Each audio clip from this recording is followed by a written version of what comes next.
Good day everyone, mabuhay!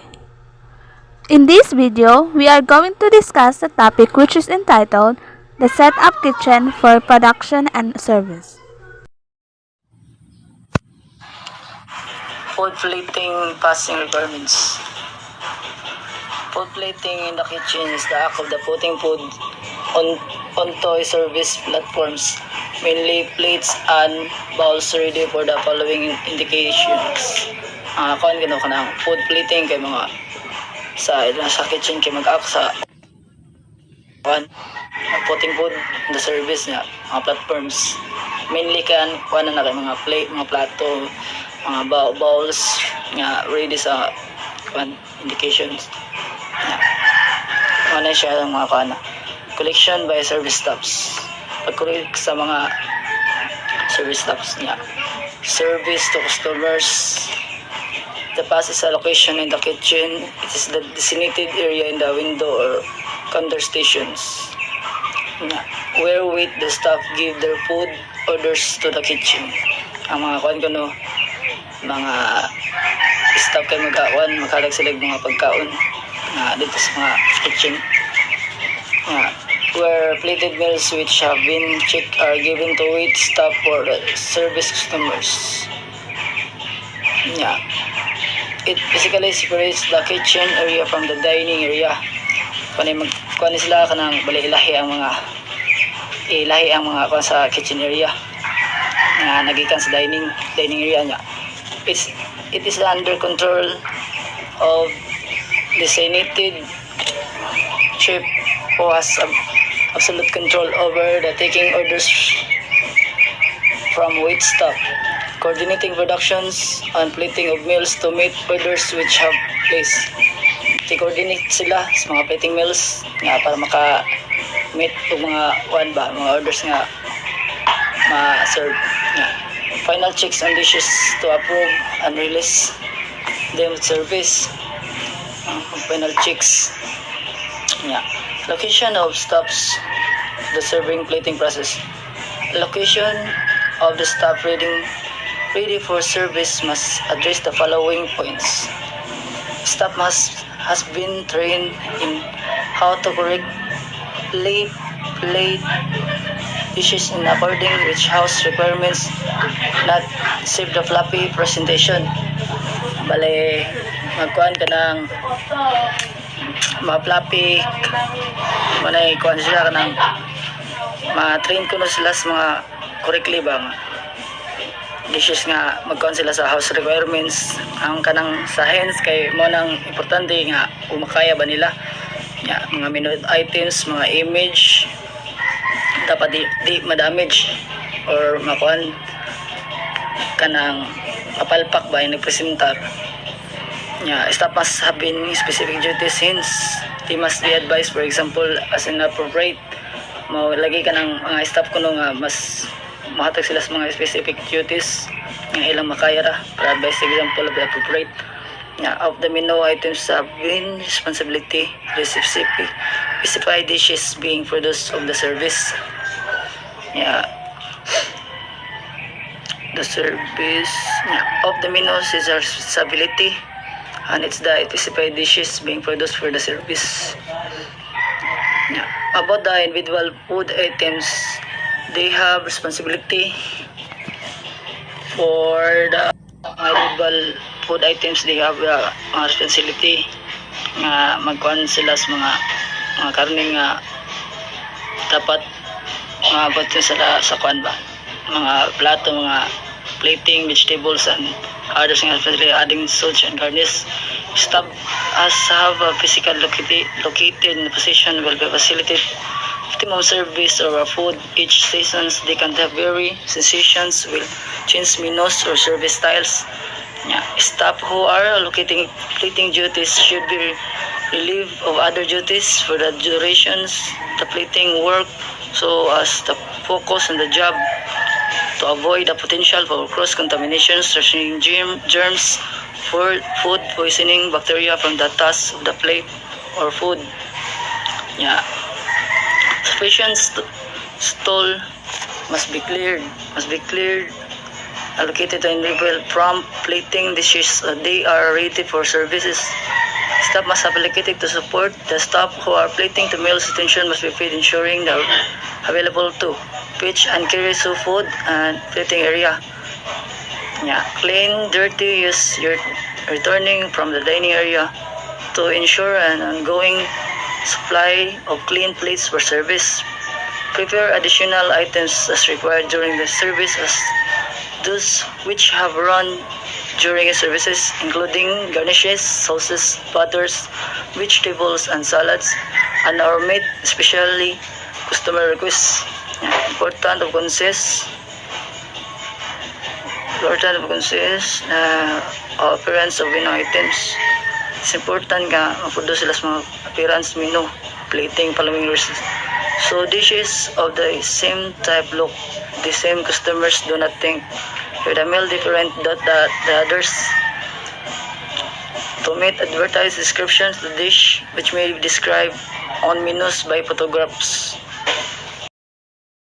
To ensure customers receive what they pay for the underpin, nga value for money represented by the dish. Balikan ang kuhan sa underpin kay manay magkuhan sa pag-support sa ilang kuhan. Support portion control guidelines to create and meet the guest expectations na expect nila.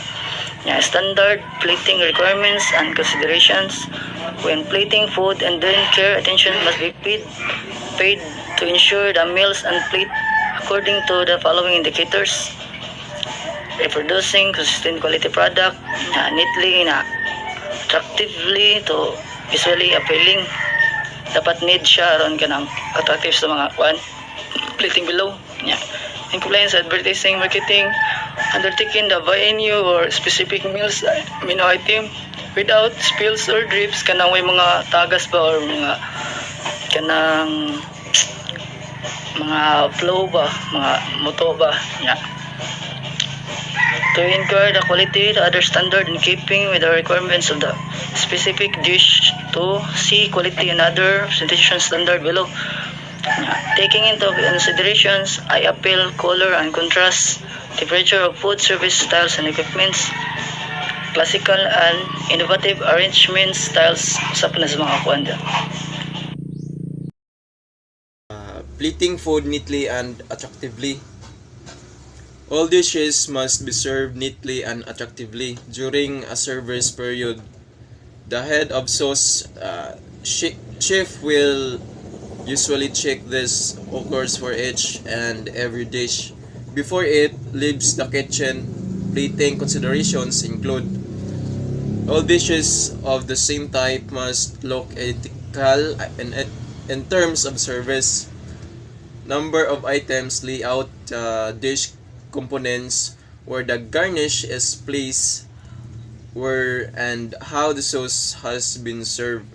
So, dapat tanang putahe must identical or magka-same o forma. In terms of same size, a number of items or kanang ipangbutang sa plato, and also we must know where and how the sauce has been served. So, sum it up, dapat uniform tanan when we say kuan uniform kay baka og asa dapit ibutang ang angay ibutang. Photograms of model dishes or menu card is must observe. So, sa mga kanang menu cards also ato nang may bawaan nga maunay listahan sa mga dishes ato daw nang obserbahan o if appealing, neat and attractive ba. The correct size plate dish must be used to complete the meal. Ang correct size daw sa pagplating sa dish is makapanindot sa pagkaon. The same service plate must be used for all the same menu items. Balance must be achieved.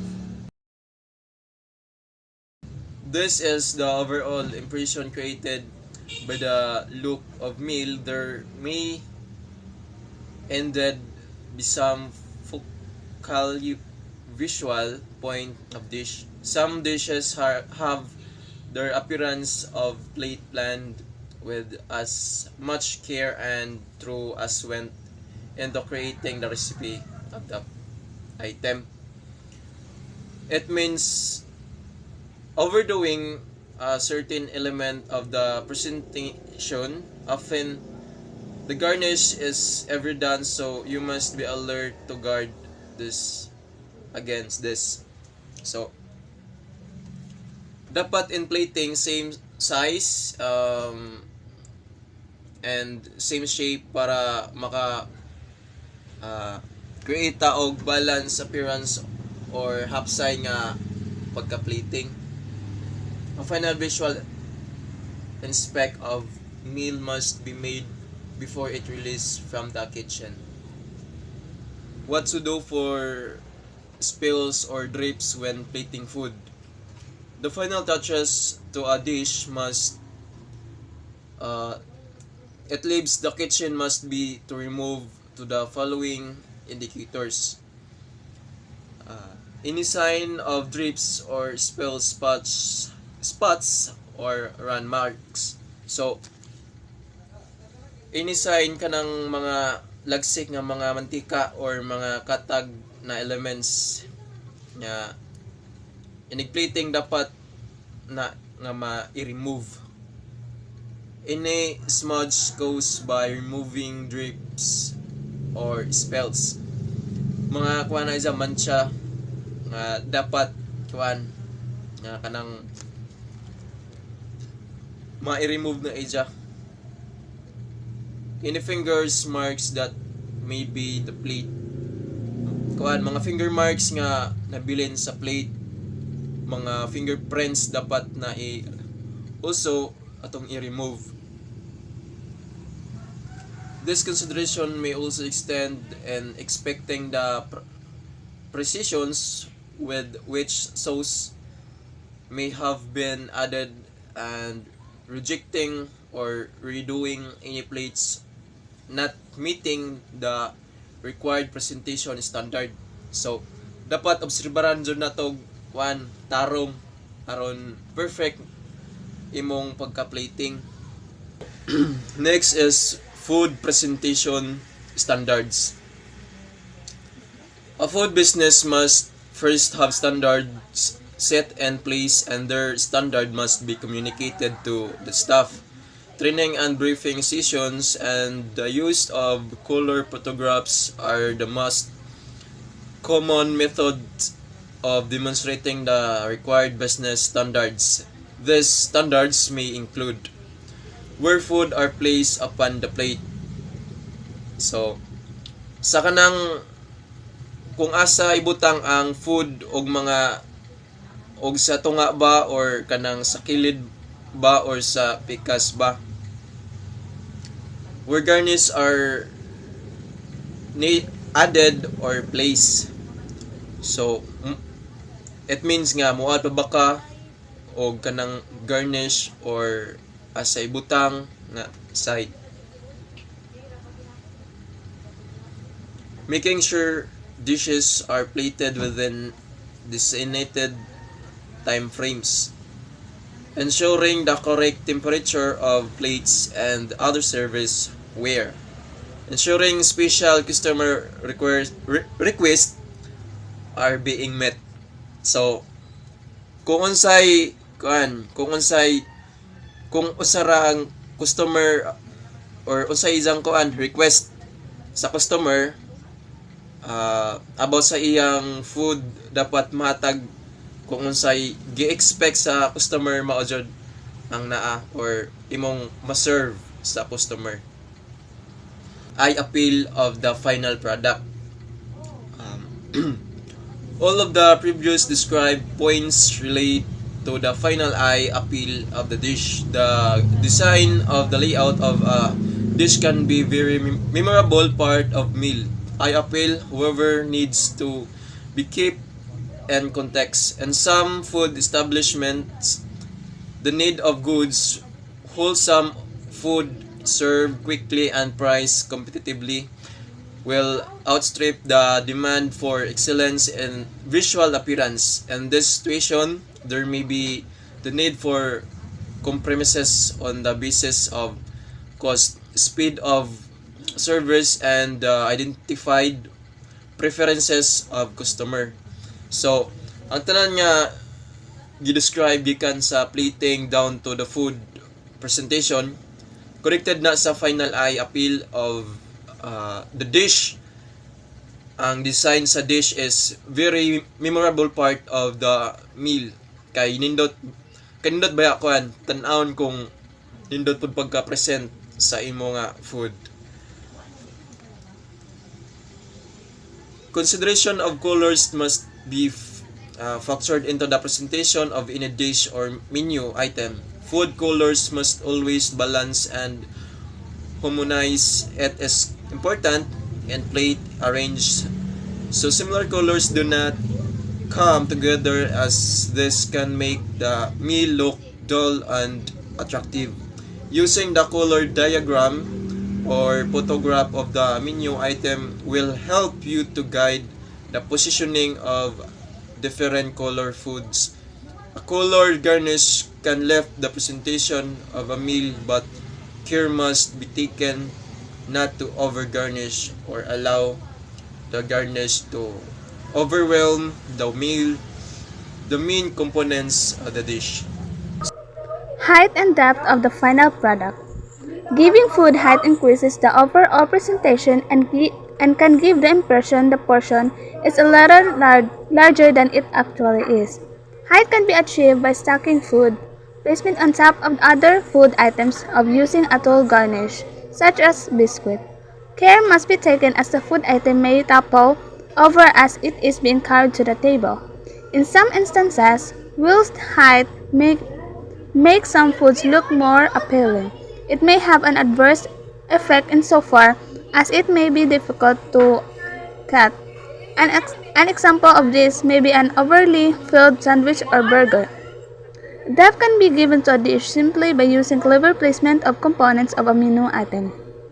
Placing the taller component of the rear of the plate and having other components tapering down toward the front can give the impression of depth, adding an interesting characteristic to the dish. The same principle is usually applied to buffet service, where certain items are placed at different heights and levels on the buffet table. Sometimes props such as tall vases are used to give depth to the presentation of the buffet items. So kani siya is abot isa katong kadaghan katason sa foods nga i-serve or present. So ang paghatag sa og height sa pagkaon nakadagdag ni siya og impression sa portion sa foods. And then ang kanang katason is ma-achieve by karabang magpatong ba patong-patong nga pagkaon. Like kanang biscuit kun nahay gamit na dya. So dapat jud careful pud ang paghandle ani niya. And then example ani siya is katong iyon nga burger dya. Kanang dako ni siya og kanang daghang kang sod ba sa ilam or kada ba kang sandwich nana. And then impact of plating on customer perception of the organization. The correct plating of food combines with many other factors in creating a customer's perception of the menu where they are dining, so it is an extremely influential element. Customers will infer many things about the venue from the way their food looks when it is served. So the way the food looks on the plate sends a range of messages to customers about the venue, such as first is become the professionalism. Then sunod is the care and attention it pays to food and products. Then food safety, of course, major safety in ani. Then product quality. So customer perception is also generated by other factors such as first is prices charged and value for money, decor and ambience, service levels and standards, location and facilities. Then last is range of choice and options available. So kabotable naman ni siya. And then next is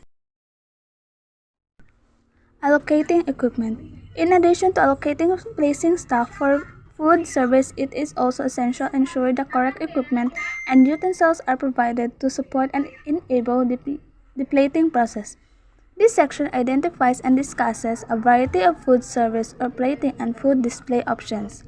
So kaning allocating equipment is In addition to allocating placing staff for food service essential, kaya dapat yun ensure nga correct ang equipment and utensils nga naka-provide para sa pag-plating. Then, the service equipment and platforms. Service equipment and service platforms are items used in the plating and decorating and display of food items. It is important to have all service equipment available and ready before service starts. This includes equipment for lifting, pouring, portioning, and general handling of all food items to be served. For food safety reasons, food handlers' gloves must be worn if hands are to be used and effectively position food items on a service platform. So, kaning service equipment platforms is kung ano siya, items siya nga gigamit sa pag-plating, decorating, and pag-display sa food items. Importante jud nga available ning tanang equipment before mag-start sa service na include ani ang pouring, portioning, and general building sa kanang food items. And then, importante sad ang while handling the food, importante sad nga ang gamit ang og gloves para safe food ang food nga iyahang handle, especially katong food handlers. Basic requirements for service equipment. Service equipment must feature the following indicators. First is in good condition, then clean and sanitized, and then free of chips or cracks. Sufficient in number. A standard protocol to help prevent color and flavor transfer is the one service item or utensils is only used to serve that one item or type food. Food grade standard, meaning they will not contaminate or discolor the food items being plated or presented. So next is tables and bench space. Tables and bench space needs to be allocated for the plating service process. Requirements for this page include the area must be cleaned and sanitized immediately before use to help prevent food poisoning or contamination. So, sabotable naman yun guys. So, once in use, a plating area should be dedicated solely to service of food and not used for anything else. No coughing or sneezing over the surface or foods or plates on the tables, benches. Next is no eating of food over these surfaces to guard against crumbs, food dropping into other food, or food for service to customer. So, then, spills on these areas or surfaces should be cleaned immediately, hygiene or safety reasons, and to prevent the spread of marks or on plates. So, kani siya ka, kung nagali nga, nagpangatagak, jud, dapat jud i-clean immediately jud siya dayon. So, that's all. Thank you.